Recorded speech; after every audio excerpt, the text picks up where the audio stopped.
So I want to talk to you today about wide area surveillance opportunities and challenges. And the reason I chose this talk is because generally when we talk about computer vision and understanding, we still have the model of the person being able to do a better job than the machine. And here is an area, and I'll show you, where you can't do it. It's very simple. It's you want all the information from the image, and if you give it to a person, there's no way they can do it. Okay? So that provides a very interesting challenge, and at the same time, some nice opportunities. So let's start with what it is. So we want to keep track of activity, and there are two breakthroughs that occurs. One is UAVs, and the other one is digital photography. So what you have now is this airborne systems that are getting images, and it's called either WAAS, Wide Area Surveillance, or Wide Area Motion Imagery. Okay? And just to give you an idea, so what we see here on this footprint is what you get with a regular camera. Right here is a 640 by 480 image. This is what you get if you had HDTV. And here is the footprint you get currently with the wide area surveillance.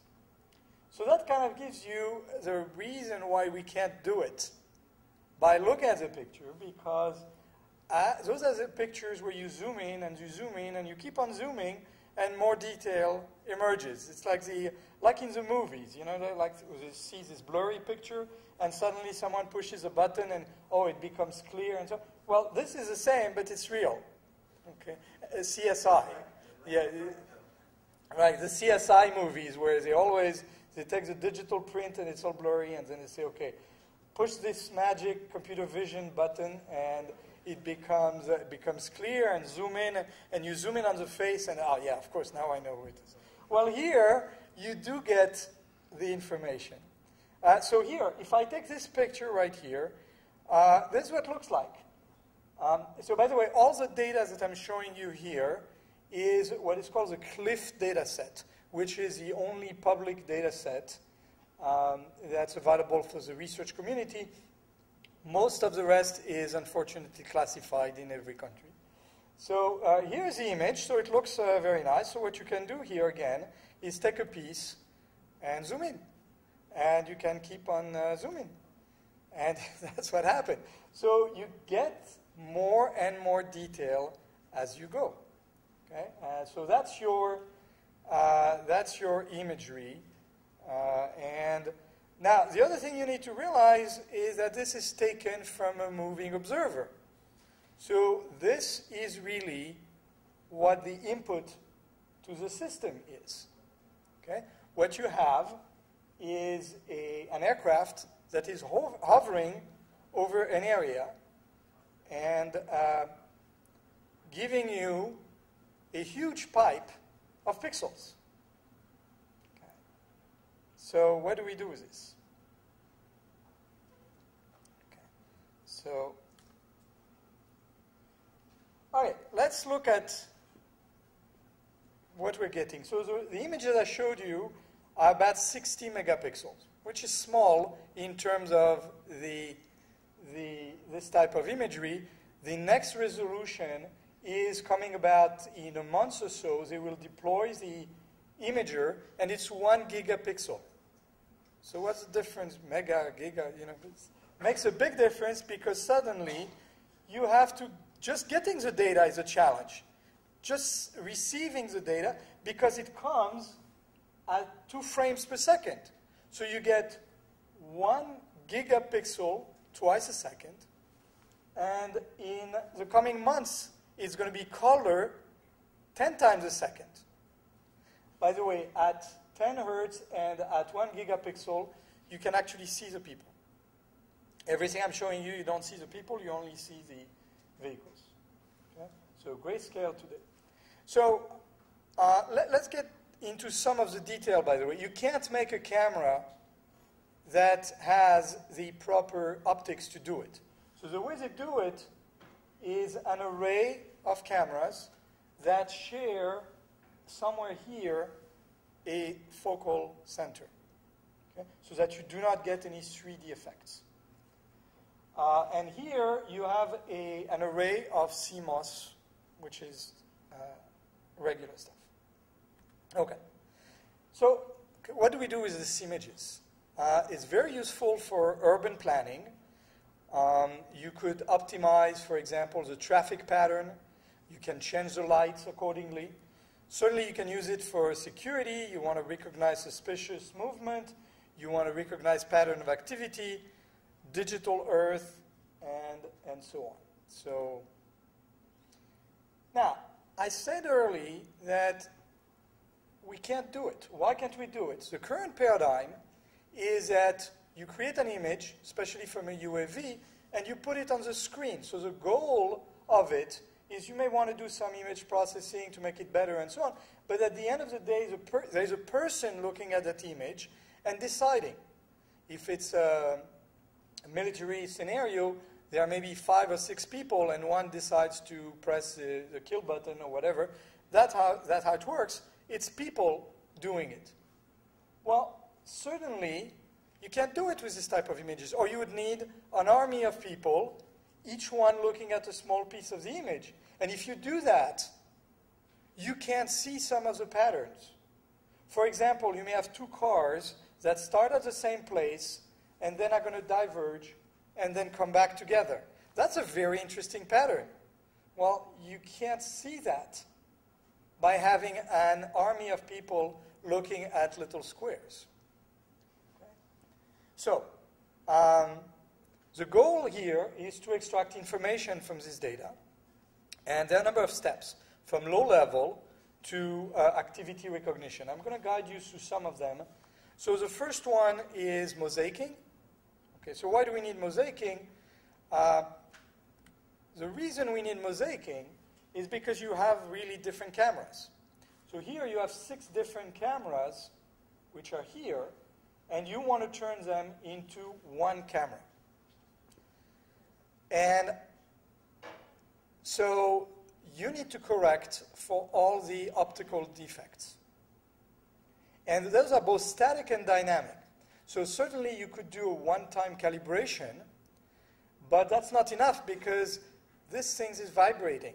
So between every 2 frames, you're going to have a slight misalignment. So you need to recorrect in order to get something like this. Okay? Well, this is not new. I mean, there are many of these mosaic estimation processes. And also you can do photometric consistency. What we found is they're not good enough. They're not good enough because you still get some seams.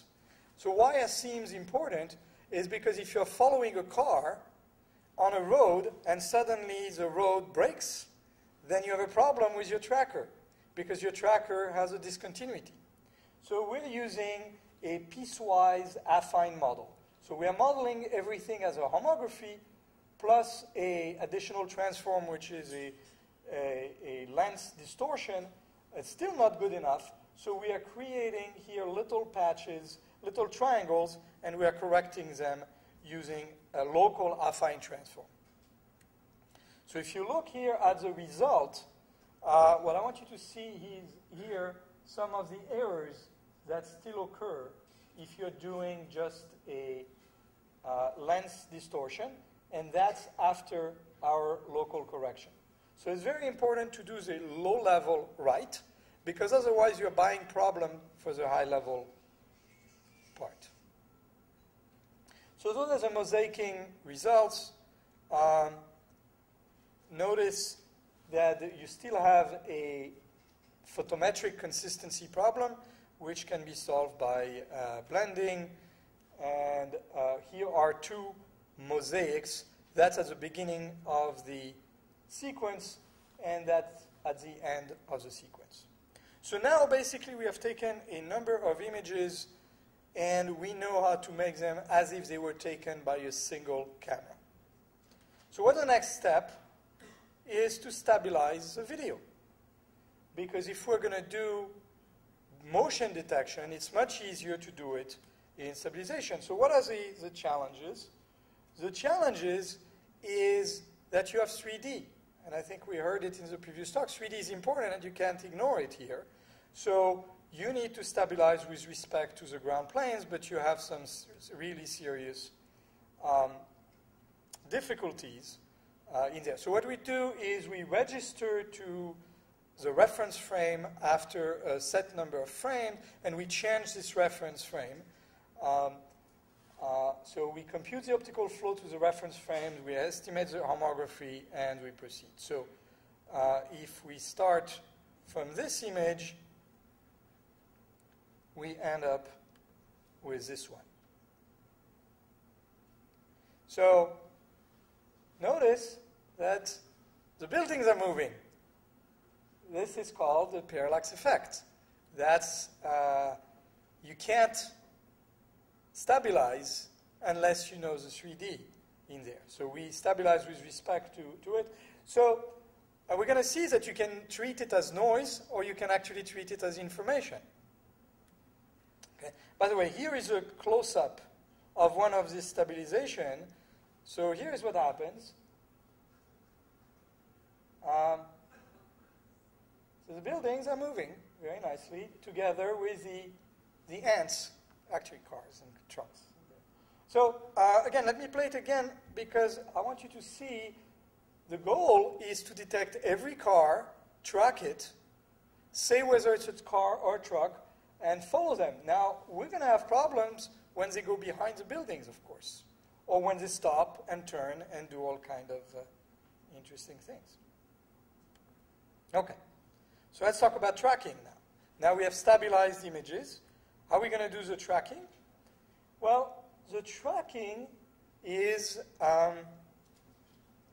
really what's telling you what's going on in the scene. The challenge is cars are about 5-10 pixels, and there are lots of them. Think of looking at a city the size of San Diego, for example. You can look at it for 24 hours, and over 24 hours you can find out where everybody's going to work, where they start, where they're going, what they're doing the whole way, accidents and so on. You have to keep track of a very large number of targets to do this. Okay. So it's a very classical problem. The most famous algorithm is the MHT, multiple hypothesis tracking, or the JPDAF. There have been a number of recent results using MCMC sampling and recently divide and conquer. We have tried all of them. They work quite well, but they don't necessarily scale up to this type of images. So it begs for an efficient technique, and the way we do it is by looking at a window, which is about 4 to 8 seconds, depending on the frame rate. And what we do is we find tracklets, which are short tracks in each frame. Then we associate them in the next frame. Then we create new tracks for whatever we have not explained, and then we move our window by one. So we do reasoning in this window. Okay. We make no assumption on the number of objects. For each detection, we create a detection tree, which is a set of possible association, and this approach avoids us the enumeration of all the hypotheses. So here is an example of two adjacent frames, t and t plus 1. What we have is a directed acyclic graph that represents the first detection. So in this frame, we have a detection. Then we look at the neighbors, and we put there all the possible connections. Then we do this, and then we follow this directed acyclic graph, which is not a tree, and solve a problem which is going to be an optimization problem in the whole window. So we do it using Bayesian statistics, and I'm going to skip the math, but basically we factorize this joint distribution according to the detection. and we're using a linear Gaussian motion model, and we're using some kind of appearance, but appearance in this case is fairly simple. It's dark or light, because we can't really tell one car from the next. And the solution is given by a max product in there. Okay? The generate all possible tracklets, then that's only from the valid detection, which reduces the number quite a bit, and we merge the tracklets similar in appearance and motion. Okay? Nice properties of this is that occlusion are handled as long as they do not span a larger extent than the windows, the processing window. Okay? Whenever we have missing detection, we add virtual detection to the DAG, and it's a recursive procedure. So here are some examples of results.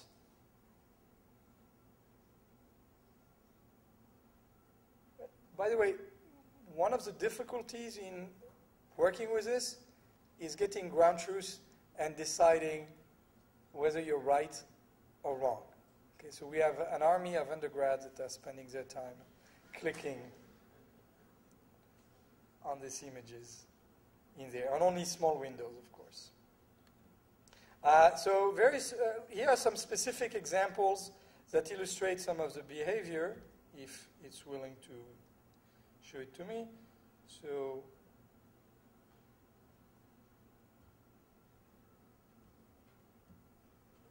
okay, decided not to. Okay, we get some very good rates, which is about 72% object detection rate and a very low false alarm rate. We have compared with a number of other techniques, and our false alarm rate is much lower than the other. We tried our own MCMC tracker, and it just doesn't scale up to this type of problem. Okay? The efficiency, of course, depends on the number of detections. The parameters are the sliding window scale and the model. The current limitation is that long occlusion, so if you go more than 8 seconds, then we do not reconnect. And stopped cars at this point are a problem because they become part of the background. But we are working on it. Okay. So I said that 3D can be either a considered noise or signal. So if we are looking here at this image, look what happens. The car, as the building moves over the road, our cars disappear. So you could say, well, it's too bad.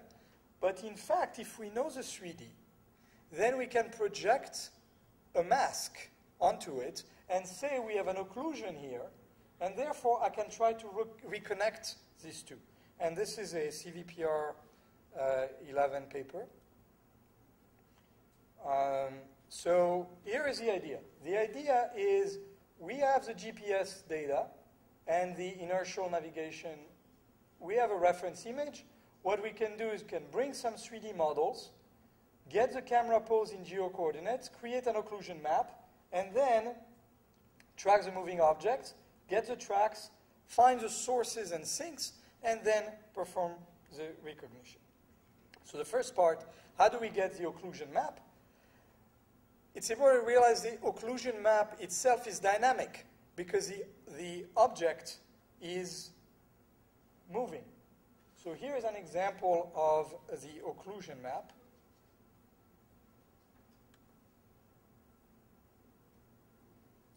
Given the building model, we can project that occlusion map and use it. So we need to get the camera pose and the models. So the models, in this first phase, we are using, we can use a database of models. We can use a GPS and IMU and then registers the video imagery to the reference image. And that gives us about 10 pixel error, which is good enough. As I said, we can create the models manually, or we can get it from a very nice Google 3D warehouse. And then we need to find the sources and the sinks. So what do they look like? Sources and sinks are places where all tracks stop. And then that's a sink. And then a source is a place where a lot of tracks originate. Okay? So we look at this by doing a clustering in a XY, VX, VY space. And then we need to establish correspondences between sources and sinks. At this moment, we only do binary correspondence, which we assume there are no corners being, there are no intersection being occluded. Okay? Now that we have our sources and sink, we can perform alignment. So here is the illustration. You have 3 cars that come in and 3 cars that come out. You might know that the one is red and 2 are green, so for the red one it's easy. For the green one, they may have switched. So if you're using the Hungarian algorithm, for example, to do so, it doesn't care about order.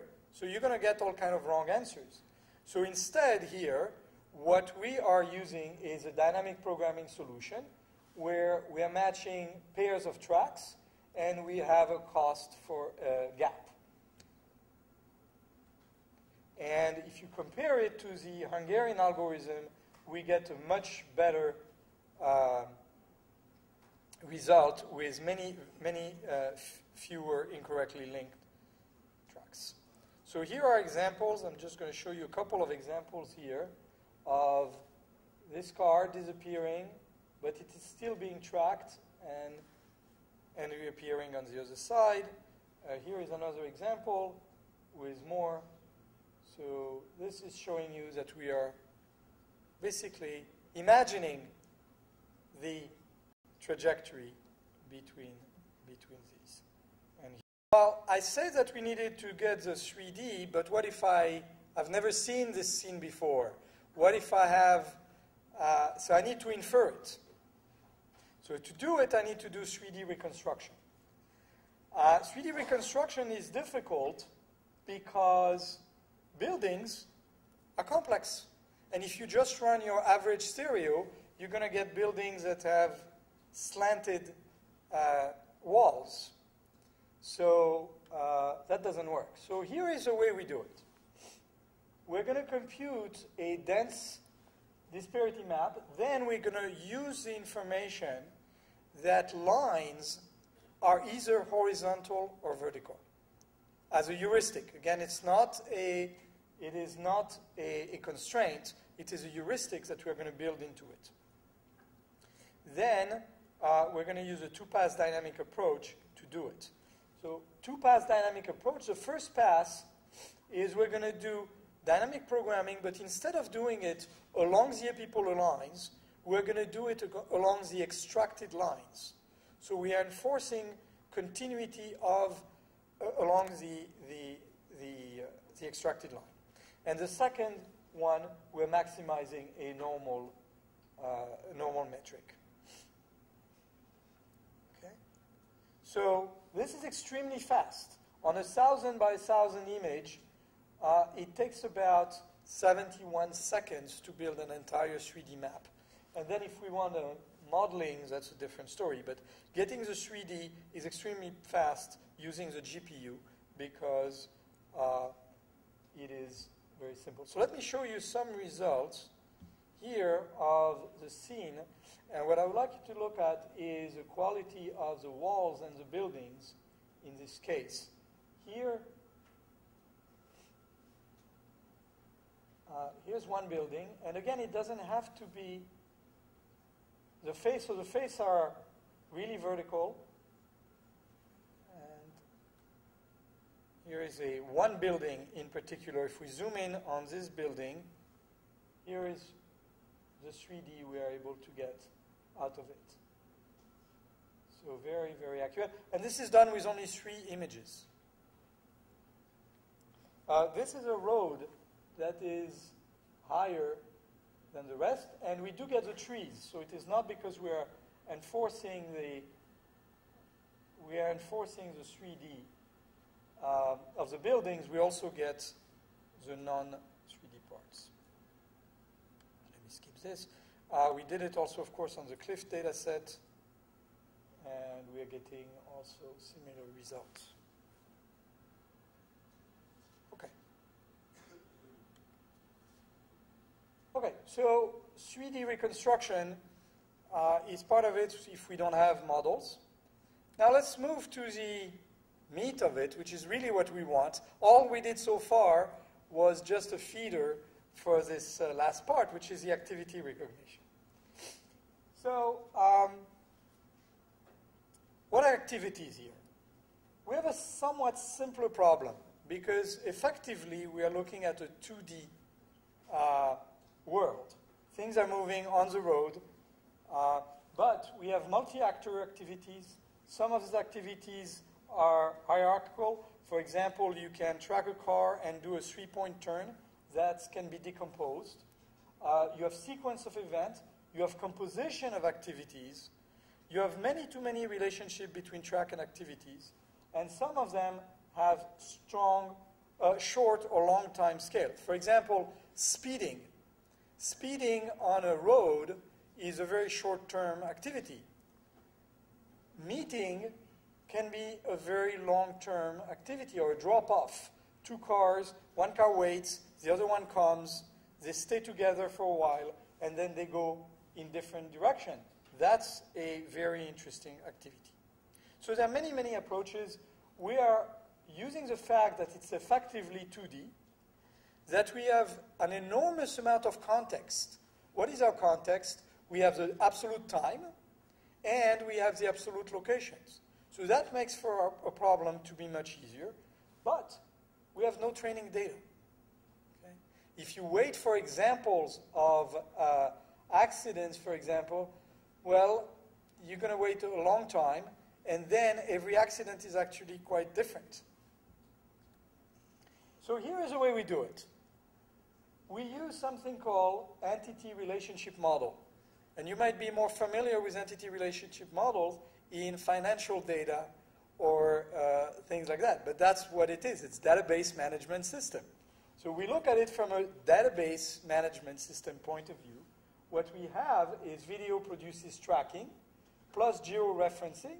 We have a geographical information system. Our input from the tracking gives us attributed tracklets. We put them into our ERM representation, and we present activity as a query, an SQL query. Then we have an engine, which is an SQL search engine, that gives us our activities. Okay? So tracks are the essential components. We're going to break the tracks not into complex tracks, but into tracklets. What is a tracklet? Is a linear piece of the track, for which the speed is about constant and the direction is straight. Okay? So if you have a track like this, we're going to break it into tracklets. Okay? We break it, and we have a limit on the length of the tracklet, so even if you have a very long straight line, we're going to break it into pieces. So what is an activity now? It is nothing but something like that. What we have is entities such as traffic rules, road, buildings, areas. We have relationship on the road. Road as traffic rule. Must stop is a traffic rule. And so it's a very nice grammar. And then an event can be represented by just a relationship. Okay? So here is an example of the templates that we are using. An activity is a set of tracklets which obey some conditions with a certain confidence greater than a threshold.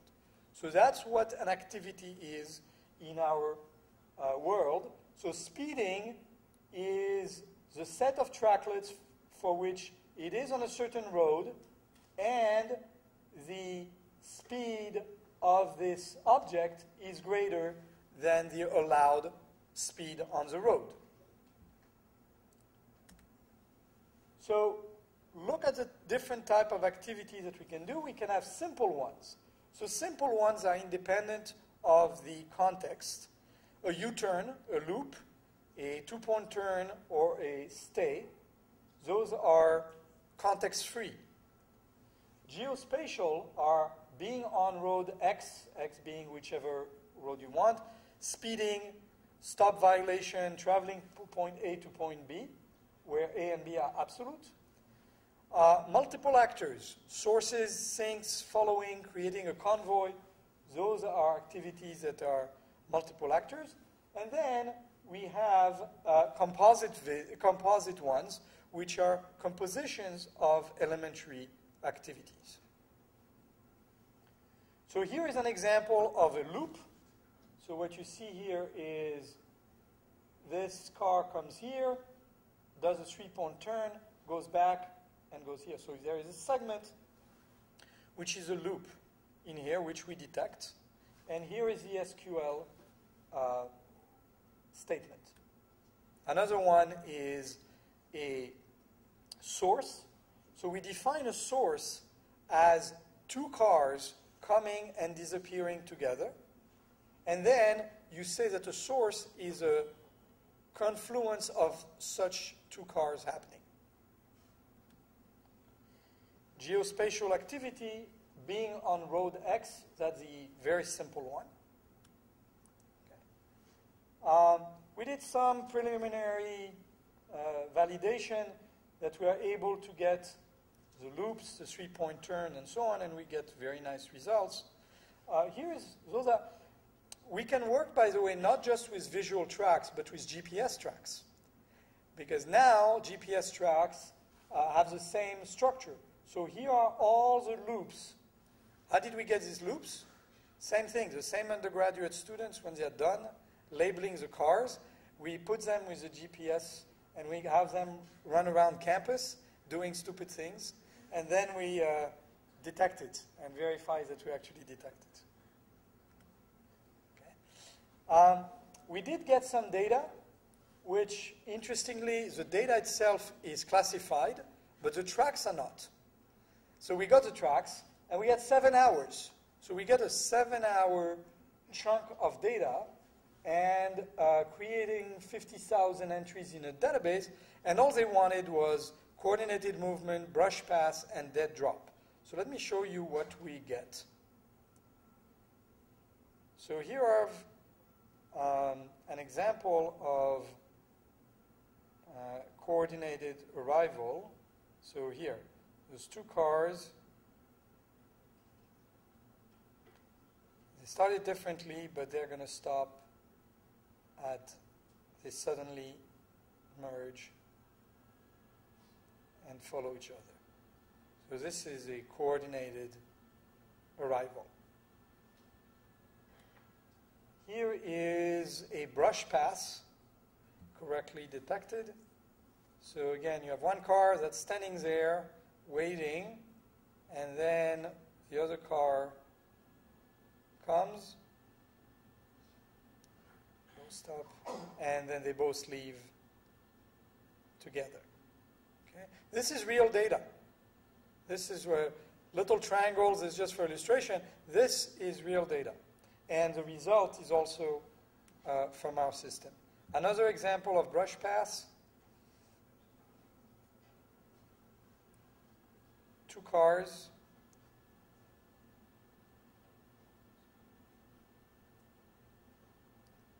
U-turn.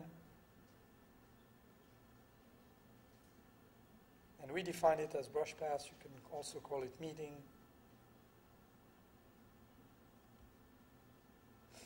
So, this is very, very efficient, by the way.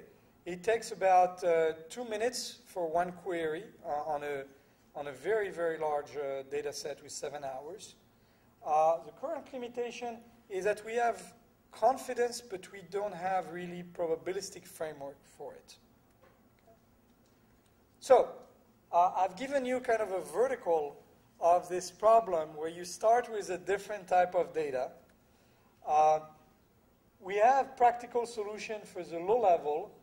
We have shown you how we can do tracking of many small targets. We can do 3D reconstruction. We can do activity recognition. Obviously, there is a lot more work to be done in there. In particular, fragmented track are a source of problem. 3D reconstruction is by no means solved. And this notion of uncertainty in track attribute and geospatial data is a fairly open problem. Thank you.